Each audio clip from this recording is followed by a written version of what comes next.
ఆసాంలో కానీ, పొండుచేరిలో కానీ, బంగాల్లో కానీ 3 స్టేట్లో చాలా అంటే చాలా మంచిగా రిజల్ట్ వచ్చింది. అక్కడ భారతీయ జనతా పార్టీ గెలిచింది.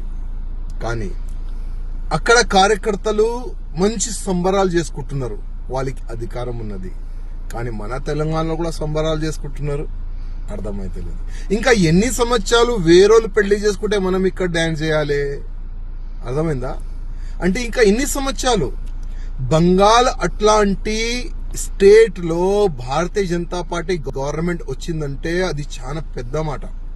ఎందుకంటే అక్కడ మమతా బెనర్జీ ఒక గుండా రాజ్యం, ఒక రాక్షసి రాజ్యం అంటారు దాన్ని. అక్కడ భారతీయ జనతా పార్టీ కార్యకర్తల్ని చంపినారు, హిందూ సంఘాలు కార్యకర్తల్ని చంపినారు. కానీ వాళ్ళు భయపడలే.